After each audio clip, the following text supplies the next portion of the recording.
آج ہماری عدالت برپا ہوگی۔ اور مجرم کے ساتھ ہانکنے والے فرشتے نے کہا اے اللہ یہ جو آج میرے قبضے میں ہے اس کو میں تیرے حضور میں پیش کرتا ہوں۔ اللہ تعالیٰ حکم دے گا جاؤ انہیں جہنم میں جھونک دو۔ ہر نہ شکر مخالفت کرنے والے، روکنے والے، حد سے بڑھنے والے، شک میں پڑے ہوئے انسان کو جس نے اللہ کے ساتھ دوسرے شریک بنا رکھے تھے، تو ڈال دو اس کو سخت عذاب کے اندر۔ اس کے ساتھی شیطان نے کہا پروردگار اس کو میں نے سرکش نہیں بنایا بلکہ یہ خود ہی پرلے درجے کی گمراہی میں پڑا ہوا تھا۔ فرمایا اب میرے سامنے جھگڑنے کی ضرورت نہیں، میں نے تمہیں پہلے ہی ڈرا دیا تھا، میرے ہاں جو فیصلہ کیا گیا اس کو بدلا نہیں جا سکے گا، اور میں پورا پورا انصاف کرنے والا ہوں، میں اپنے بندوں پر ذرا برابر بھی ظلم کرنے والا نہیں۔ اس دن کو یاد رکھو جب ہم جہنم سے پوچھیں گے کہ کیا تو بھر گئی مجرموں سے، تو وہ جواب دے گی نہیں اللہ تعالیٰ کوئی اور مجرم ہے تو ابھی میرا پیٹ خالی ہے، ڈال دیجئے میرے اندر۔ اور جنت جنتیوں کے قریب لائی جائے گی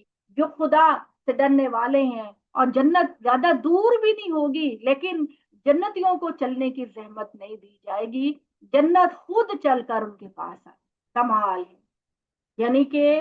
اللہ تعالیٰ جب حساب کتاب لے کر مومنوں کو ان کے کامیابی کے رجسٹر پکڑا دیے جائیں گے، ان کی کامیابی کا پروانہ دے دیا جائے گا، تو مومنوں کو چل کر نہیں جانا پڑے گا، نہ گاڑیوں میں نہ جہازوں میں نہیں جانا پڑے گا، جنت خود چل کر آئے گی کہ آؤ میرے اندر داخل ہو جاؤ۔ اور اللہ تعالیٰ کے لیے کچھ مشکل نہیں ہے، آپ جانتے ہیں یہی وہ چیز ہے جس کا تم سے وعدہ کیا جاتا تھا، اور اس شخص کے لیے جو رجوع کرنے والا اپنے پروردگار کے حدود کی حفاظت کرنے والا تھا، اور جو بن دیکھے اور رحمان سے ڈرتا تھا اور ایسا دل لے کر حاضر ہوا کہ داخل ہو جاؤ اس جنت میں سلامتی کے ساتھ۔ ہماری جنت میں یہ ہمیشہ کے باغ ہیں، انہیں وہاں جو چاہیں گے ملے گا، اور ہمارے پاس ان کے چاہنے کے علاوہ بھی بہت کچھ ہے۔ یعنی مومن سے اللہ کہیں گے کیا کیا چاہیے، اول تو سب کچھ موجود ہوگا، کچھ اور تقاضے کی ضرورت نہیں پڑے گی، پھر بھی کچھ اور مانگنا چاہے تو مانگے، پھر اللہ تعالیٰ کہے گا چلو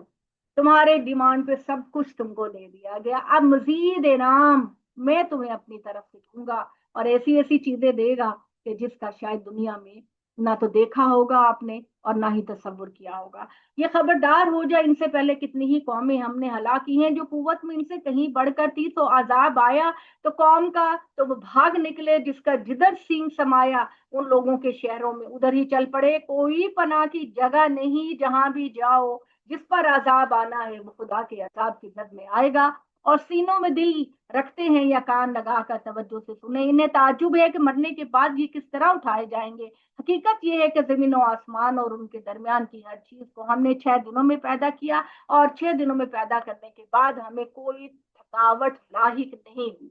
کیونکہ یہ اللہ تعالیٰ نے ہر جگہ کہا ہے، کیونکہ بائبل میں ہے کہ اللہ تعالیٰ 6 دنوں میں دنیا بنانے کے بعد تھک گئے تو آرام کرنے کے لیے اپنے عرش پر جا بیٹھے۔ اللہ تعالیٰ کہتے ہیں کہ مجھے کوئی تھکاوٹ لاحق نہیں ہوئی، سو جو کچھ یہ کہتے ہیں اس پہ صبر کرو اے پیغمبر، اور اپنے پروردگار کی حمد کے ساتھ اس کی تسبیح کرتے رہو سورج کے نکلنے اور اس کے غروب ہونے سے پہلے، اور رات میں بھی اللہ کی خوب تسبیح کرو، اور سورج کے سجدہ ریز ہو جانے کے بعد بھی۔ اب یہ طنز ہے اس قوم پر جو سورج کو سجدہ کرتے ہیں، جو لوگ سورج کو سجدہ کرتے ہیں ان کو بتایا گیا کہ سورج تو خود خدا کو سجدہ کرتا ہے۔ کبھی آپ اس چیز کا اگر آپ مشاہدہ کرنا چاہیں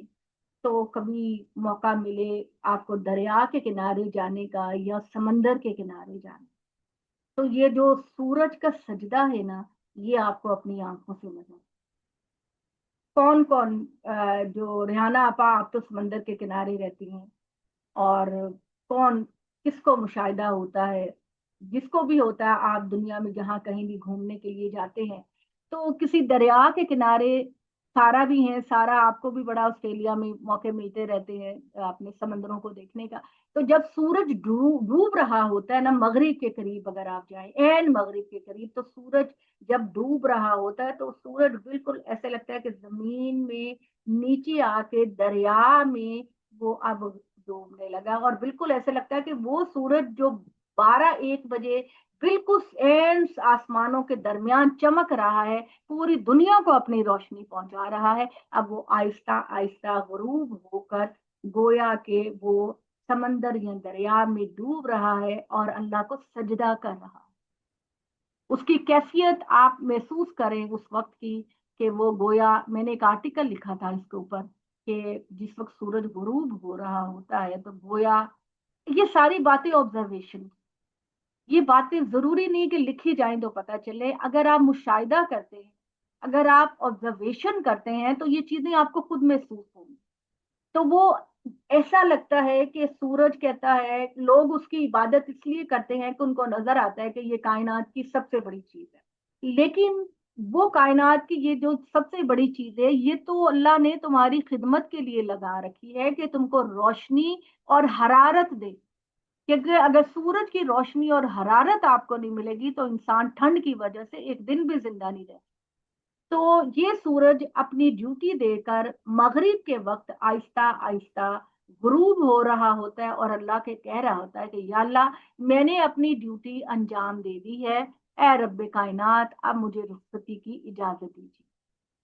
میں نے اپنی ڈیوٹی انجام دے دی ہے، میری ڈیوٹی کا وقت ختم ہو گیا ہے، اب مجھے چھٹی کی اجازت. یہ اگر یہ سامنے رکھ کر آپ سورج کو ڈوبتے ہوئے دیکھیں تو یہ آپ کو ایک نارمل چیز نہیں لگے گی کہ جس کو آپ اگنور کر دیں. اس سے ڈوبنے کے اندر اللہ کی وحدانیت کا اقرار ہے،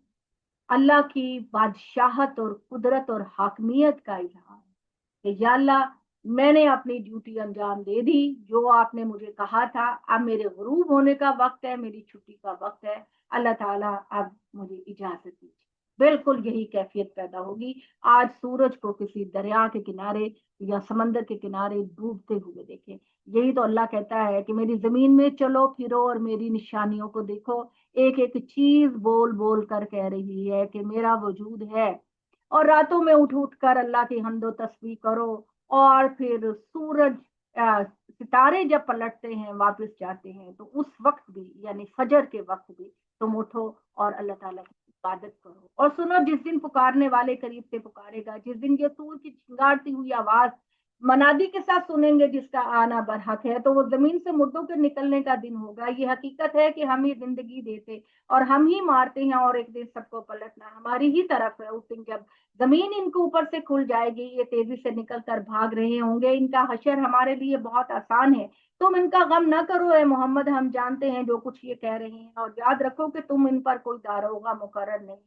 تو قرآن کے ذریعے سے یاد دہانی کرو انہیں جو میری تنبیہ سے ڈرتے ہیں